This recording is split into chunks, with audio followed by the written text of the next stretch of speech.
नमस्ते दोस्तों, मेरा नाम धनराज चौधरी और आप देख रहे हैं धनराज डिकोड। तो दोस्तों, अभी अभी अमेरिका में जो चुनाव संपन्न हुए थे उनका रिजल्ट आ चुका है और जो राष्ट्रपति डोनाल्ड ट्रंप वहाँ के चुने जा चुके हैं। डोनाल्ड ट्रंप ने जो रिपब्लिक पार्टी की कमला हैरिस को हराया है और उनको वहाँ 270 की मेजोरिटी होती है, तो वह लगभग वहाँ 292 सीट उनके यहाँ बहुमत के लिए आई है डोनाल्ड ट्रंप के। और ऐसा माना जा रहा है कि जो किसी भी राष्ट्रपति द्वारा एक टर्म को पूरा करके मिडल में हार के सेकेंड टर्म को पूरा करने का जो कारनामा किया है डोनाल्ड ट्रंप ने, वो सबके लिए अचंभा बना हुआ है, क्योंकि अमेरिका के इतिहास में कोई भी ऐसा राष्ट्रपति नहीं हुआ है जो कि सेकेंड बार हार गया हो और थर्ड बार में ही राष्ट्रपति चुना गया हो। तो डोनाल्ड ट्रंप ने ये कारनामे अभी कर दिया है। परंतु हम बात करेंगे उन चीज़ की जो कि इंडिया के लिए फ़ायदेमंद हो। तो इसमें इंडिया के क्या फ़ायदा, तो इसमें इंडिया को 3 की पॉइंट पर हम इसको समझेंगे। पहले हम मैन्युफैक्चरिंग के, फिर डिफेंस के और फिर हम इसको समझेंगे हमारी सेना के। तो फर्स्ट ऑल ऑफ हम चलते हैं में। तो अमेरिका के जो राष्ट्रपति ट्रंप हैं वो एंटी चाइना हैं, क्योंकि जो कोड है उन्होंने कोड का सैन्यकरण करने के लिए कहा था। उन्होंने जापान से बात की, उन्होंने ऑस्ट्रेलिया से बात की, परंतु जो भारत है मोदी जी ने उनको मना कर दिया कि चल बेना, मैं ऐसा नहीं करूँगा। तो ट्रंप तो जो चाइना के ऊपर प्रेशर करने के लिए पूरा काम कर रहा है।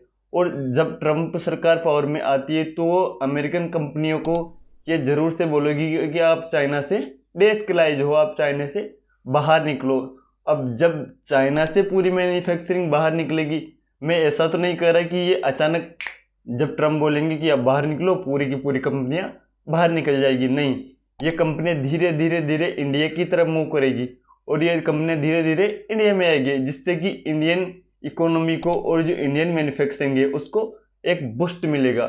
तो इससे इंडिया को और अमेरिका के जो रिलेशंस है उनको भी एक बूस्ट मिलेगा। तो दोस्तों बढ़ते हैं तो रक्षा अनुसंधान में।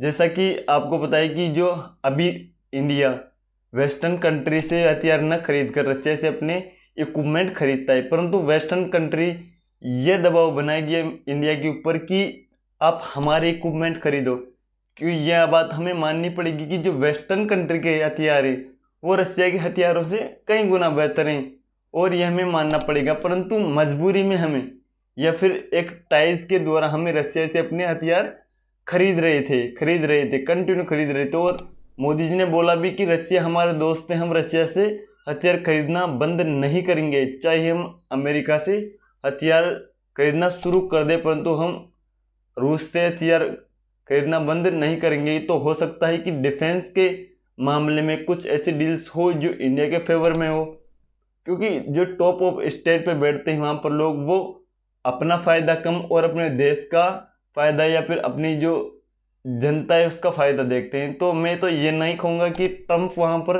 मोदी जी का दोस्त होने के कारण सब कुछ मोदी जी को ऐसे फ्री में दे देगा, नहीं। परंतु उसमें ये होगा कि जो वहाँ पर डील होगी उसको इंगेजमेंट करने में, उनको जो बायलैटरल बात करने में मोदी जी को और आसानी हो जाएगी, क्योंकि खुद ट्रंप ये कह चुके हैं कि ब्रॉडकास्ट में इनमें कि मोदी जी मेरे सबसे अच्छे दोस्त हैं और मोदी जी वर्ल्ड के टॉप लीडर हैं। तो उनको जो बायलैटरल बात होगी उनमें मोदी जी को कोई दिक्कत नहीं आएगी।